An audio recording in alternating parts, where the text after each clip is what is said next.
Halo teman-teman semuanya, perkenalkan saya Muhammad Miftah Aldiansyah, mahasiswa Program Studi Komunikasi dan Penyiaran Islam, Fakultas Dakwah, semester 2 di Universitas Islam Negeri Sultan Maulana Hasanuddin, Banten. Pada video kali ini, saya akan menjawab pertanyaan-pertanyaan untuk pendaftaran Google Student Ambassador 2026. Oke, ini langsung ke pertanyaan pertama. Di sini aku akan langsung jawab aja ya guys, tanpa membaca pertanyaannya. Jadi yang paling penting yang aku suka dari Google itu cara mereka bikin kayak teknologi yang kelihatan simple tapi impactnya bener-bener sangat berdampak banget gitu, sangat gede banget pokoknya.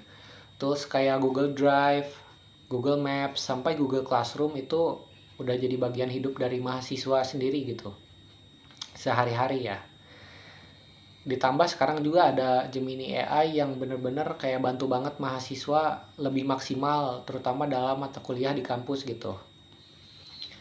Kayak nggak ribet, terus toolsnya juga powerful. Itu yang menurut aku keren banget sih. Dan inovasi yang sangat relevan, kepake banget lah pokoknya di lingkungan perkuliahan.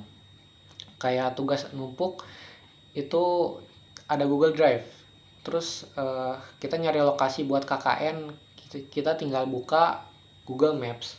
Dan ketika ada tugas ataupun kelas online, itu ada Google Classroom yang sangat membantu banget gitu. Apalagi dulu saat masa COVID-19 itu Google Classroom benar-benar sangat membantu, terutama bagi para pelajar, bagi para mahasiswa juga yang melaksanakan studi secara daring gitu kan.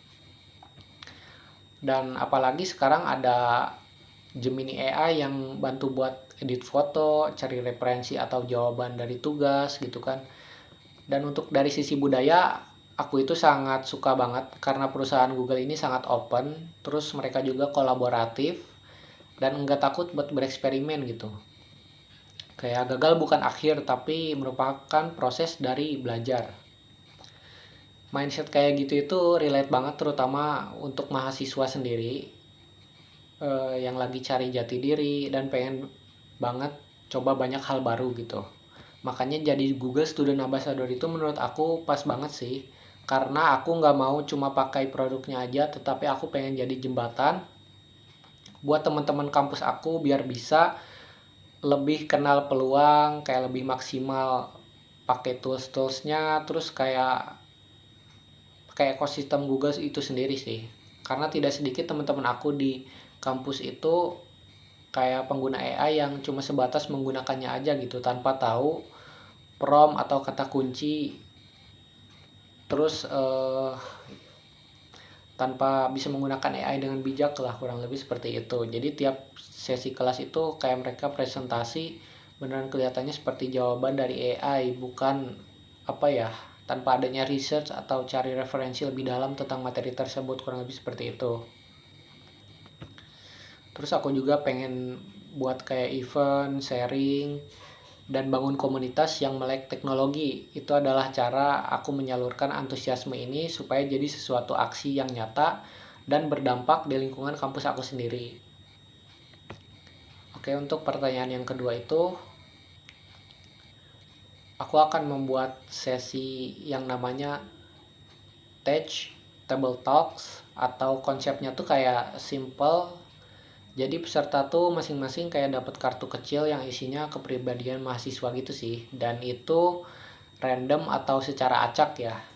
Misalkan ada yang si ambis produktif, ada yang si paling overthinking skripsi, terus ada yang si paling anak organisasi banget gitu kan, si deadline fighter dan lain sebagainya. Nah itu mereka kayak diajak buat duduk santai di setiap meja yang sudah disediakan. Juga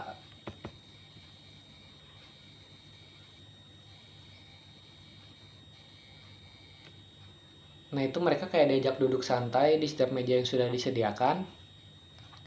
Juga satu produk Google di setiap meja itu yang diperkenalkan dengan cara fun dan juga bukan secara teknis aja.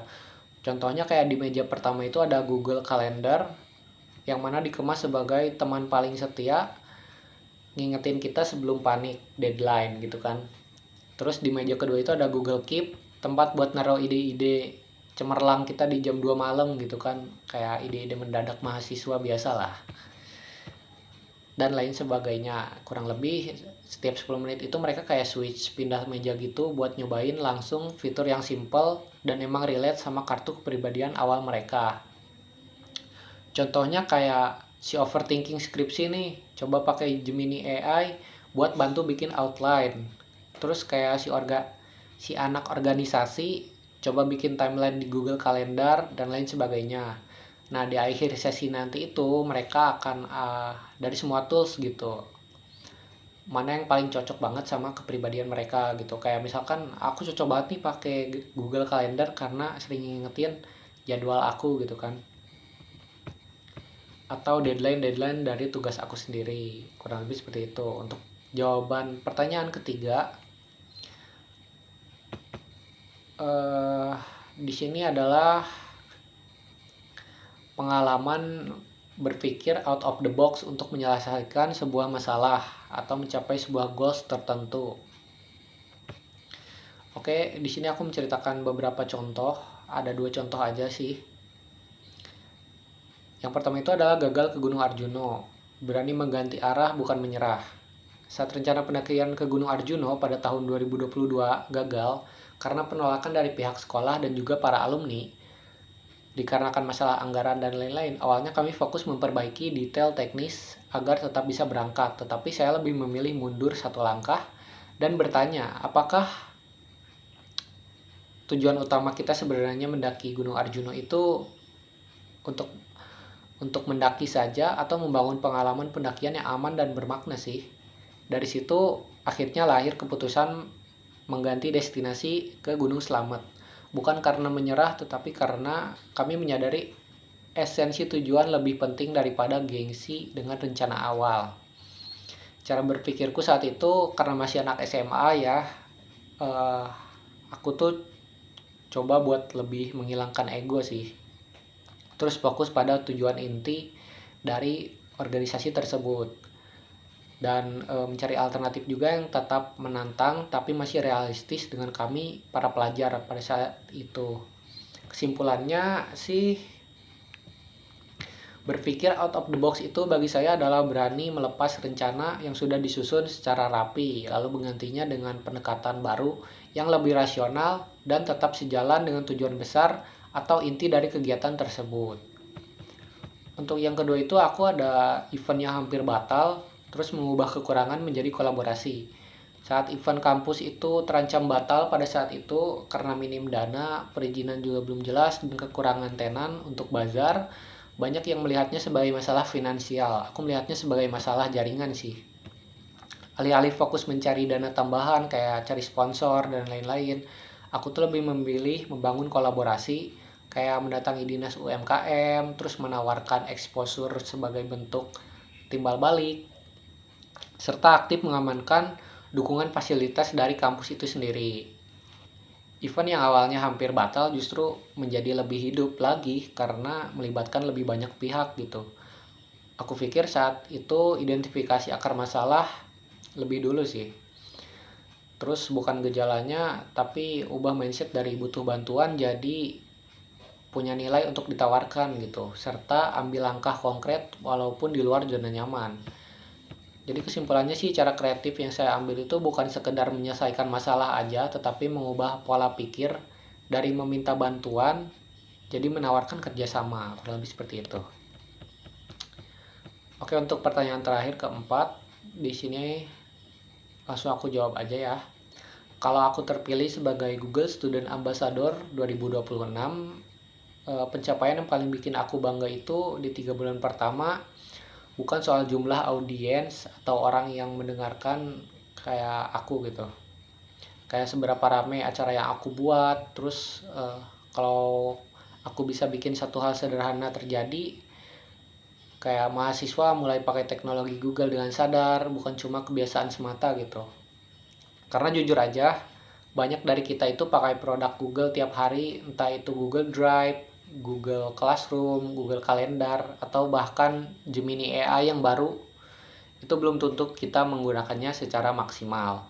Jadi dalam 3 bulan pertama itu aku pengen minimal ada satu program yang benar-benar nempel banget sama orang-orang gitu. Misalnya kayak terbentuknya komunitas kecil yang rutin diskusi santai gitu soal produktivitas, terus literasi digital atau workshop ringan yang bikin mahasiswa itu sadar kalau mereka itu lebih terorganisir lagi gitu. Terus mereka lebih kreatif dan lebih efisien dengan tools yang sebenarnya sudah ada di tangan mereka sendiri. Momen yang paling bikin aku bangga itu pastinya ada satu mahasiswa yang bilang kayak gini sih. Aku jadi lebih kebantu bikin makalah, ngerjain skripsi sejak ikutan sesi bareng kamu gitu. Atau sekarang aku ngerti cara pakai AI bukan cuma buat nyari jawaban aja, tetapi buat bantu mikir kita bareng-bareng. Dampak yang ingin aku ciptakan di dalam kampus itu adalah budaya melek teknologi yang sehat, bukan sekedar ikut-ikutan tren AI aja gitu, tapi paham etika dan cara pakainya secara produktif.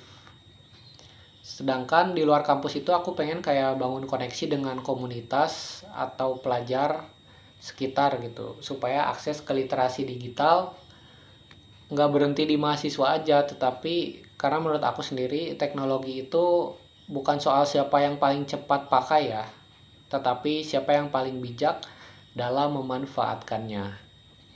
Buat aku jadi Google Student Ambassador itu bukan tentang titel atau gelar semata ya, tetapi bagaimana kita menjadi penghubung antara teknologi dan juga manusia itu sendiri, antara peluang dan juga kesiapan. Kalau dalam 3 bulan pertama aku sudah bisa melihat perubahan pola pikir kecil tapi nyata, itu sudah jadi pencapaian yang sangat berarti buat aku sendiri pribadi sih. Kurang lebih seperti itu. Sekian dan terima kasih. Wassalamualaikum warahmatullahi wabarakatuh.